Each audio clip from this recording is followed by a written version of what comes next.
Hey everybody, this is Grace, and I'm going to do another video, a little mystery video. This one will be number 5. Number 2 I haven't made public, and I doubt I will. It was just, yeah. But this one is about, again, about narcissistic abuse, and it's a story. Also, it's basically from people that I met online on YouTube, a woman I knew on YouTube, and this was back about 5 years ago, and it was back when YouTube had more of like a community feel, at least to me, and things have changed over the years, in my view. Maybe some people don't see it that way, but I do. I could be wrong. And I don't remember everything about it, every detail about it. Was, I've heard a lot of stories. And this woman did tell her story, and I remember my reaction to it in part, but I don't remember the details. And I might be rewriting history unknowingly. And so let me get to that. Okay, now as in any story, that you hear, anything that you hear or read online, it could be wrong, it could be fake. Like a story could be fake, just somebody writing a story. Whether they do it in actual writing or, video. They can make up a story. And so there's that. But this one did not seem like it. This one seemed like it was something that was really happening to this woman who was around my age, lived in a different country, and it seemed like it was ongoing from the moment she started making videos. And she never was on camera herself. She never showed a picture of herself or the man involved, anybody. She never showed anybody she knew. And what she used as a background, like you see, I'm using these shrubs that really need to be cut down, leveled out.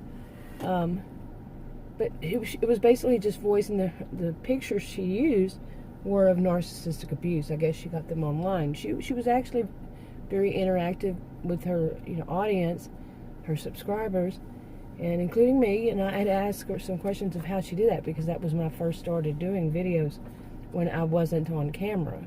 Before that, I was doing them on camera, and she told me how to do things. So I knew, she was, that kind of person to interact. But overall, like I say, it did not seem like she was telling a fairy tale. Not really a fairy tale, a horror show. And she considered the man that was in her life, I think that he must have told her not to call him her boyfriend, so she was like minding him on that. And but that gets into that story. And let's see, what else about her? I know that she and this man in her life, they were from different ethnic groups. I'm not sure which ones at all, and I'm not even sure where they lived. But her stories, the way she told them, was kind of like listening to an audiobook. And I don't know about you, but like when you read a book, actually read one, fiction novel or something like that, do you get like pictures going in your mind of what, if you're reading it, there are no pictures, okay, no pictures to show you where they live and how they look and stuff like that, but you create that in your mind. I do. I always have. Maybe some people don't. I never really thought about that. Maybe. And anyway, but it made it seem like, listening to an audiobook and feeling like I could, seeing that where she lived, and when she'd talk about, she was driving down the road and she did this and that. And I could get that feeling, like I could see the road and the ice and the like snow and stuff, different things. And she was a really good storyteller. Now, like I said, it could have been fake, it could have been fiction, but it just didn't seem like. And that would have been a really good writer to both make it seem like professional and fiction at the same time. Maybe that makes sense. But as the story went on, as her story went on, and this was over months, one of the things, I'm looking at my notes, one of the things that I noticed about her, about the way she told the story, was as the time went by, it seemed like she got more and more down, like depressed. I'm not diagnosing anybody on any of this video, on anything. But she seemed to become really down. Like in a funk, or like I said, like depressed. And with the way the story went, yeah. So let me get to it finally. Okay, now I was just one person that started watching her, and I think I watched her from her, like really close to her first video. And she would post one about one a day, and like I said, the story was ongoing, and the story was about her and this man in her life, and that she felt that he was a narcissist. Well, as the story went by, I'm not diagnosing, but I kept thinking that he was like one of these really scary psychopaths. She did at one point play a little bit of a recording of his voice and something he had said on the phone. It was very difficult to hear, and I could hear the difference in their accents, and they lived in the same country and all that. But really different accents. And but anyway, he seemed so much like a psychopath, really, just a creepy, scary one. And the way that he controlled her, and that was a big part of the story from the start, was, things like I just said, like he didn't want her to call him her boyfriend. And she was like, what am I? At first she was more of, the nerve of him, doing things like that, telling her, don't call me your boyfriend. She said, well, what am I? And in a sarcastic way. But as time went by, the videos, the time, and all that, like I said, you could see her getting more and more depressed. But it seemed also like she knew there was no way to fight him, because she wasn't going to win, and she seemed like she knew she was stuck in a relationship that that she didn't want out of, but at the same time she did. And then that it was, the things he did were kind of frightening, like possessive and so forth. Okay, and also in a way, it seemed like, the way she told the story seemed like it was, like you're living in modern times and things like that. But where he lived and where she lived, it was more of like an old town, like, it made me think yesterday when I was thinking about this. I've been thinking about this lately when I'm doing these videos. Like I said, this is the 5th one. But the other day, Adam and I watched that Netflix series, or he watched it. I got creeped out. And it was called The Haunting of, and I said it on another video and I got it wrong. It's B-L-Y, I believe, Manor. I could do it wrong again, but I think it was B-L-Y Manor. Anyway, the manor in that, the feeling that the woman gave me was something like the house that they showed, but it was darker, creepier, if there could be. Yeah. But that was years ago, that I hadn't seen that. That didn't come out until more recent years, but you get the picture. And when I saw that, Netflix series in that house, I was thinking, yeah, that's what it kind of reminds me of, but just think darker in more than ways than one, actually color. But it was the way this woman, go back to her, she told the story, it just seemed like there was, like you would think in like something similar to a castle, and the long halls and darkness and everything. And especially when she started talking about that all of his friends were, not all of his friends, but some of his old friends, and it was a family.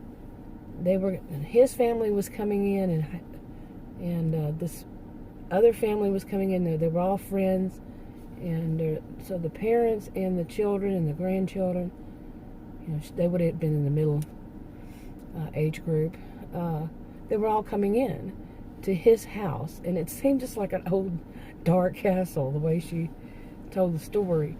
And one of the friends, their daughter was his ex-girlfriend, and she really hated her, and both sides, the daughter hated her and she hated the daughter, kind of thing.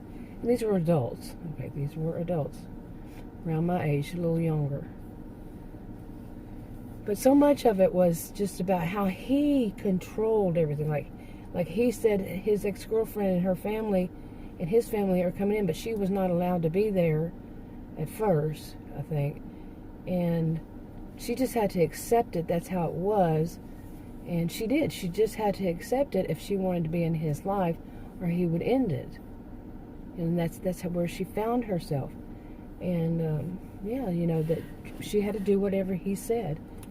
Now, I've known people like this, and women, especially, not men. I have to think about it, but women, yeah, they get in a relationship where he controls it, and no, not at first, you know, do that love bombing kind of thing, but he controls what she does and what she doesn't do. Okay, now this one isn't flowing like as if it, you know, I'm telling a story too, or, you know, recounting. But my reaction was, like I've just mentioned, of actually feeling like I could see what was going on without being able to see what was going on because she wasn't showing anything. And feeling me, and I wasn't the only person watching her videos and commenting, and people, like I said, it was more community back there. So those of us commenting also got to know one another too.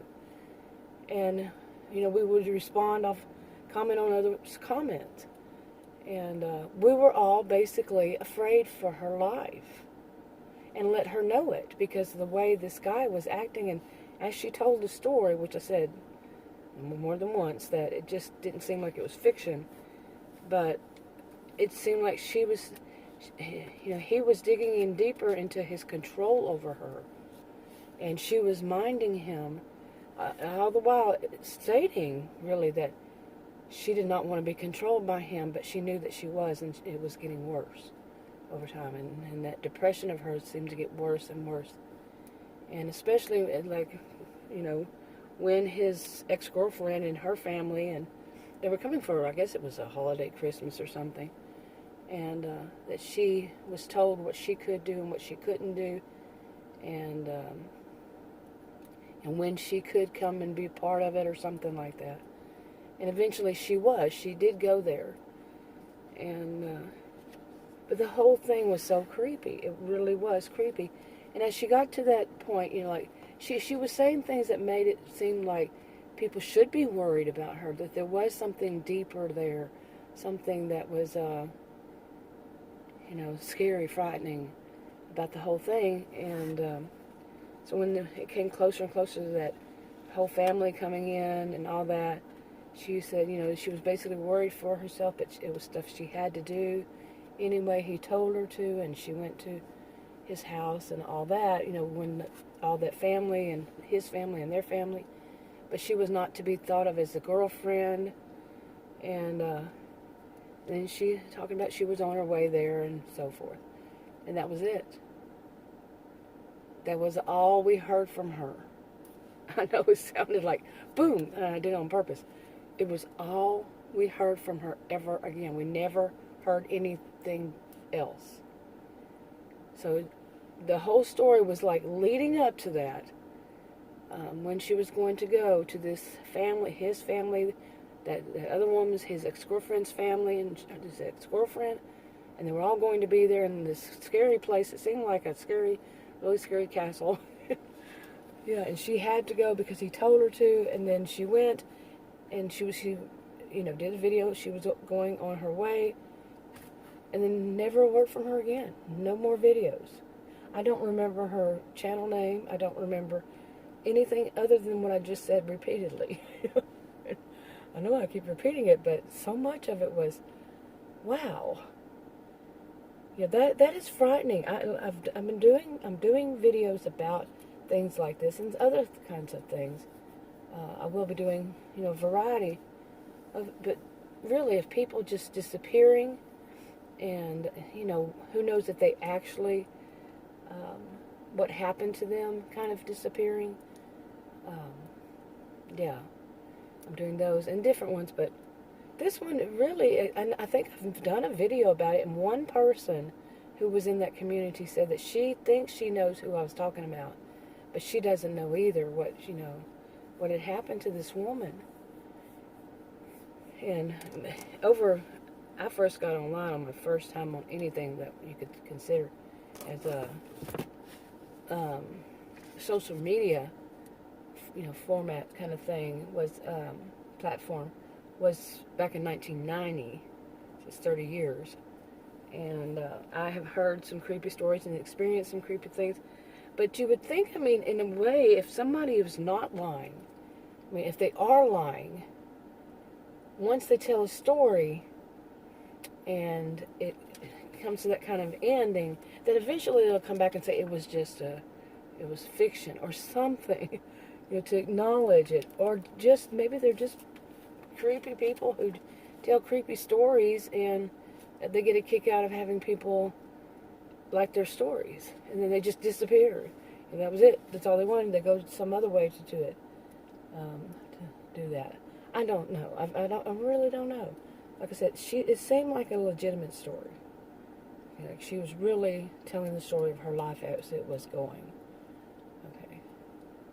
Okay. So anyway, I just wrote down the other ones, the other videos I made for myself, and keeping the stuff in a binder. So I won't repeat my stories. I know a couple of them I've told over years ago, though, and I'm aware of that.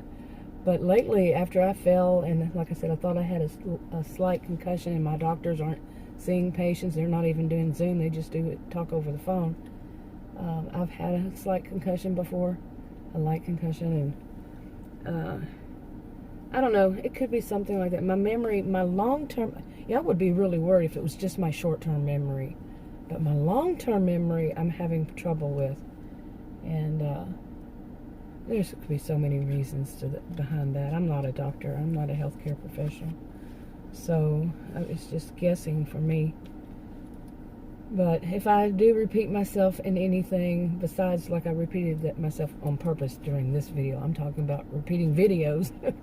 Don't worry. Plus, I'm still having problems with technology that that sometimes I upload it and it just doesn't upload right. I was having that yesterday. I had trouble, I think, starting sometime back in June or July, and it went on for a couple months or so, and then I didn't have any trouble, and now I'm having it again.